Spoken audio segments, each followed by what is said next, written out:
Hey guys, welcome back to my channel. Hello if you are new. My name is Jess and today I'm going to be walking you through my social media content planning Notion template. This one is kind of a rework of my previous one that I uploaded last year, but I've just made it a little bit more minimal and a little bit, I think, easier to use. It is, as I say again, very similar to the other one. It's got the same sort of project setup, the same task setup. I've just gotten rid of some of the clutter, which to be honest was some of the aesthetic appeal to it as well, but I think for something like this, it needs to be as simple as possible. We're just going to jump straight into the template and I'll walk you through it page by page. This is the home screen where you can get to everything from here. If we just scroll down slightly, we have our main links here across the top that will get you to all of your different content pages. YouTube, TikTok, Etsy, Instagram, and Pinterest. You can change these to suit your own needs, change them to which platforms you use, delete any of these if you don't want all of them. Below that, we have a schedule, which has a handy little button. So you just open this little toggle to view your week plan.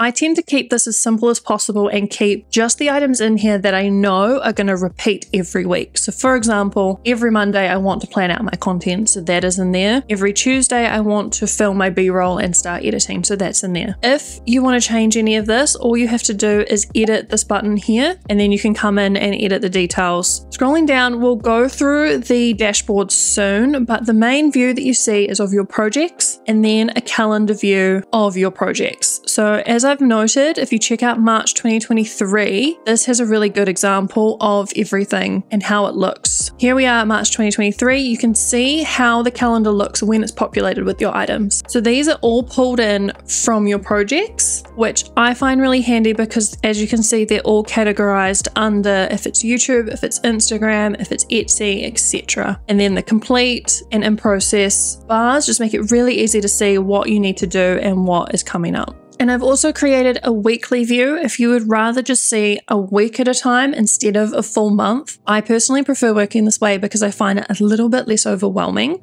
This is where you create the tasks that will populate your calendar. So if we wanted to create a new task, we just hit new. It will pop up in a little side window. If you would prefer this to be in the center peak, you can just click this little button here, center peak, and it'll pop up like this. And the way that this tasks manager is categorized is this week only will show up, and then also you can look at everything.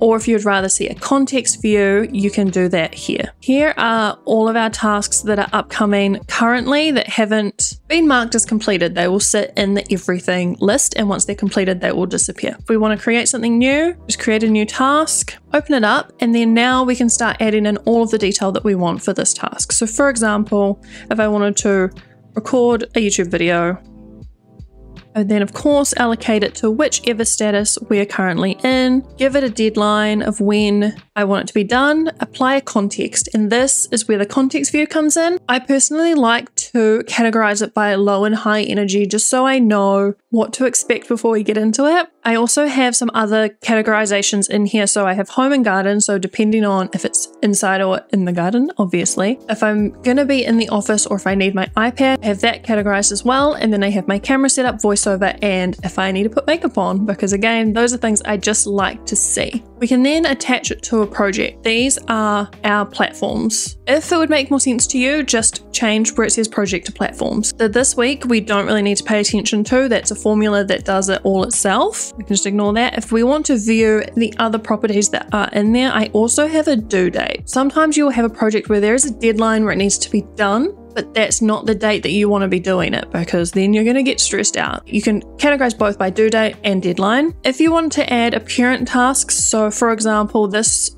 like record YouTube video would come after I've scripted YouTube video. Also, you can attach apparent tasks so that you can see the order that these things are meant to be done in.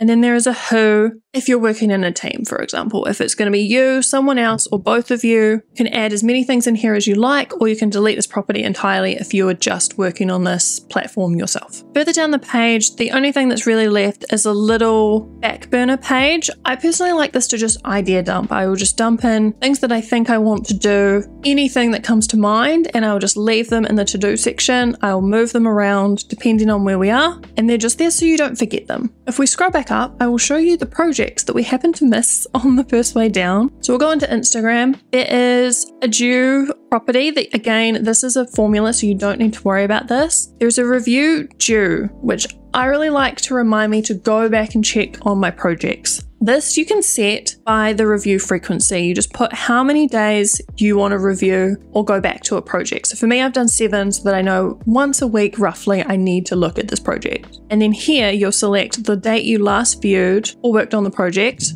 and then that will work out your review date for you. So it'll look at the last review date, push that out 7 days, and then tell you that date that you need to review it again by. And if the review's not done, it will be checked to say review due. If you have any goals attached to certain things, so for example, for Instagram, you want to have a certain amount of followers or you want to post a certain amount of times a week, there is a goals page that links in here. So you would just click in here and click your attached goal that you want to associate this project with. I just find that handy because when we're in the goals page, you'll be able to see the projects attached. The related tasks are showing up here too. So any task I have listed on my calendar that is related to Instagram will show up here. So if you would rather do tasks by the platform itself and just work through all of Instagram in one go, you can see them there. And there's a little overview to let you know that you've done 1 out of your 2 tasks for Instagram. And again here, completed tasks 1, remaining tasks 1. This is all pulled from the status of the task itself. So again, you don't need to do anything with these. These auto work themselves out. And that's why a lot of them are hidden to start with, because you don't need to edit them and you just don't need to worry about them. They're just kind of working in the background. And then underneath, right in the bottom, there is this table that will pull in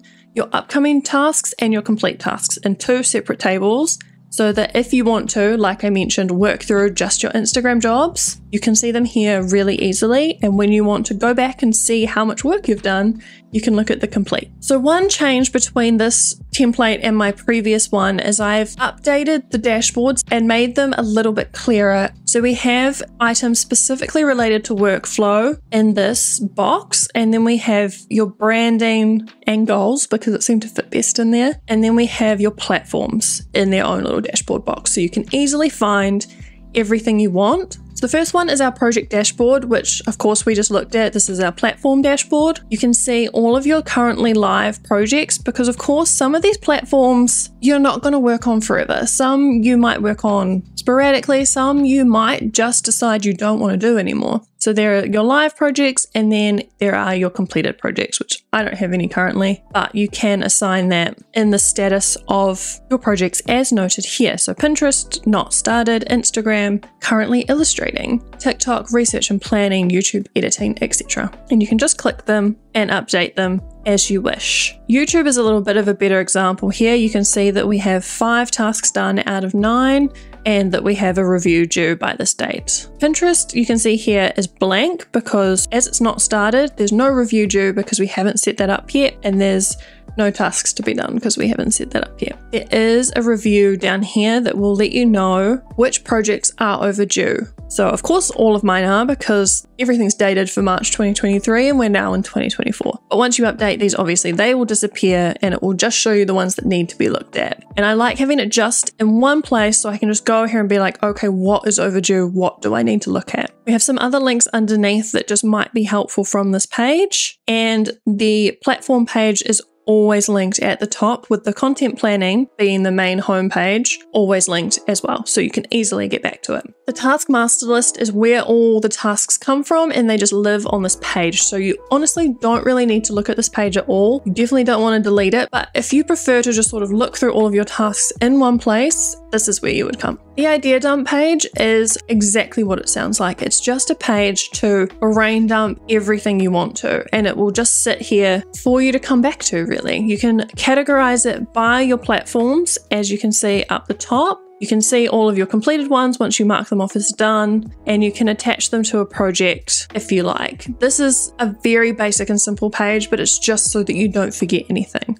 And then we have the habit tracker, which is one of my favorite pages that I've built. It is a little complicated to set up initially, but once you do, it does all of the work for you, and I really, really like it. So the purpose of it is to track your posting schedule. So for example, we go to new, you can see I've set up a whole bunch of templates that you can edit, which I feel like is the best way to do this. So if you go in and edit the top one here, which is video, this is saying that for my YouTube project, I want to upload a video once per week. and that's what the target is. So you set the target for how many times per week you want to do this job. I've just titled it as video and I've given it a YouTube logo so that I know what it is when it pops up. And then obviously all the days are down here below. The best way to do this is to also click these dots and set a repeat. And I would set it for every week on Monday at midnight. This is going to auto generate itself and it will be ready and populated in the habit tracker for you. I haven't done this because with the way templates work, if they did, when you duplicated the template yourself, you would get bombarded with these because it would still be it would be adding itself in every week in between when I made the template and you duplicated it. So I've just populated one so you can see how it works. So we've got video, target 1, project YouTube, and let's just say that we finished our video on Friday. So I'd tick it off on Friday and it will let us know that our progress is 100% because we have done that job. As an example for something with more than one a week. So for Instagram, we want to post 3 times a week. So our target is 3. It's attached to Instagram. We've done it on Monday, so we're 33% of the way there. Thursday, Saturday, 100%. And that's how you can track your progress without getting overwhelmed, feeling like you have to do it every day. Setting the target, I feel, is really helpful. Hopefully that makes sense, but I do have a little, as you can see here, a bit of a description on how to do certain things like these in case you forget or you don't want to come back to the video. And on a lot of these pages, I have a view of our current goals at the bottom, just so while you're working through, for example, your habits and wanting to post a certain amount of times a week, you remember why you're doing that, and that's because you're working towards these goals. And then the last page of our workflow is our analytics. These are all currently set up how I think would work best, and as in the metrics that I was tracking myself when I use this template. You can obviously change any of them to suit your own needs and what you want to look at, and you can even delete any of these you don't want. These are just very simple for you, really. So now we'll get into the brand. First page, which I feel is very useful with your branding, is content roadmap, and this is sort of slowly working you through what you want to do. So I've put a place for a mission so you can set your platform mission. It's like what you want your audience to feel from your brand, like what you want to represent for them. And then again, just some goals. And then under all of these toggles, there are little steps to work towards. So for example, for phase 1, building an audience. And then there's little ways that you can help get there in more achievable steps. Building an audience is very vague, but then we've got create consistent and high quality content. That's also kind of vague. Like, how are you going to do that? So then there's the checkboxes. It's like, have 5 videos rank in the top 20 for their search terms, get to 500 subscribers, have new videos consistently get to a certain amount of views each week, have videos consistently get to certain views within the first 48 hours, etc., etc. And then once you've built your audience, I have phase 2, which is to start making money. And then again, there is different ways of doing this with different goals and steps to work through and towards. I personally found this really useful when I first started my channel, and it was very overwhelming to remember why I was doing it, what I wanted to achieve from it, and to stay motivated. And this page really helped me with that. And then just further down, I have a little income tracker alongside our content roadmap because, as I mentioned, the second phase is trying to earn some money. So there's just a little way of tracking what money has come in from where. So you can see over time where you're putting your energy and where it is actually paying off. The other brand page I have that I'm very happy with is my brand identity page. And this is for you to fill out and then just to reference back to. So for example, I have my logo, I have my fonts that I use, my color palette, which is interesting because it has changed since I made this page. But then I have my brand identity. So the feelings that I want to have. And there is a little description of what brand identity is so that you can sort of understand what you're working towards. There's a little inspo page where you can just put images and things that inspire you that you want to be reminded of. And again, your goals, because everything I feel like comes back to your goals. So I really love this page when I'm trying to create new content and I want to remember what my brand looks like and what I want to represent from my brand. So it's just handy to have everything in one place to refer back to. And the final page is the goals page. So if you wanted to set a new goal, you would just, of course, hit new, add in whatever your new goal would be.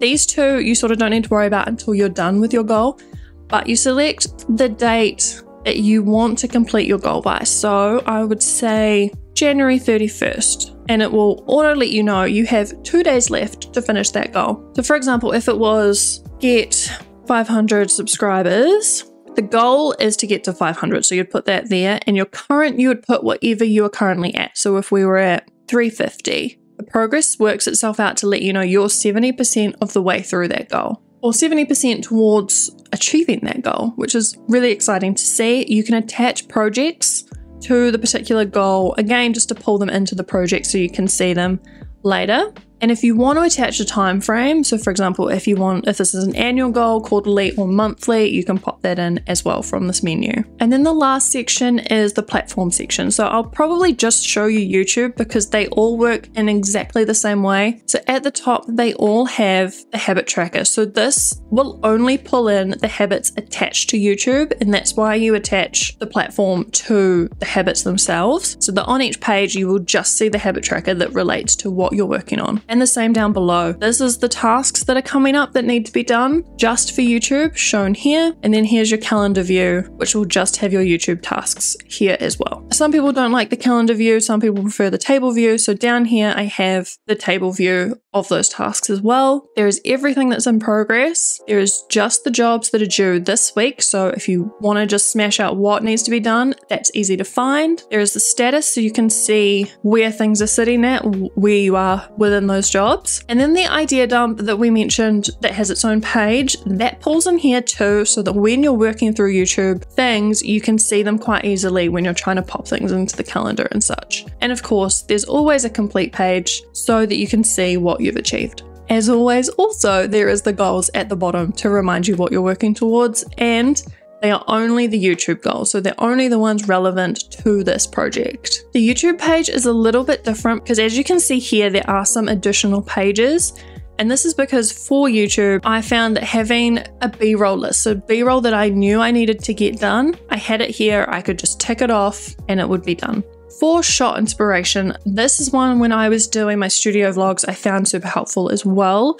So I would put like screenshots of camera angles or views or things people were doing, like the way they would make their coffee from different angles. I would screenshot that, pop it in here, describe what it was that I liked about it, and then I had this one place when I needed to film I could go to and be reminded of those things that I wanted to incorporate into my own videos. So this was one of my favorite pages when it's filled out. It's so handy to reference back to. And the last page is an audio library, because anyone on YouTube knows when you use music, you need to credit who it came from. So for me, I like to keep this in one place again. So we've got the name of the track, the type of vibe it is, because sometimes you want a certain vibe and then it's easier to search through the audio that you have this way. The artist, the credit that you need to put in the description, the place that I got it from, so it was easy to find it again, and then a link. Again, if I need to find it again, I can very easily. And the other little dashboard at the top that each platform has of its own is the account. So you can link to the account so you can get to it easily if you want to get to your YouTube channel, etc. And then just if you wanted to track certain things like your subscribers, your watch time, you could have that little number just sitting there as a little booster to remind yourself of what you've achieved. Now I'll quickly show you Etsy just to show you how similar they are. There is the habit tracker at the top just for Etsy. There is the info just for Etsy. This one only has a workflow and the brand because I don't have any additional pages for the Etsy platform itself. And then the projects, the calendar, the project tracker are all exactly the same as the YouTube page. So I hope you found this video helpful, and I hope it gave you some insight into this template and how it works. One thing I do really love about this template is even though it's made for social media, it doesn't have to be. You could make the projects absolutely anything you want them to be. They don't have to be just social media platforms. I had a question recently where someone asked how they could make this more towards their life goals and their life projects rather than social media. So I would recommend changing YouTube to, if you're doing an online course, make it that. If you're wanting to work towards some certain renovations in your house, make it towards home improvement. There are definitely ways to adapt this to not be social media, but that is the original purpose for this one. If you were more into a life planner, I do have a second brain, which I highly recommend. If you have any questions or anything wasn't clear in this walkthrough, please comment down below and I'll get back to you as soon as I possibly can, or send me a message on Etsy. I always reply on there as quick as possible. If you enjoyed this video, please give it a thumbs up and subscribe if you want to see more Notion templates and walkthroughs from me. I'll see you all very soon. Bye guys.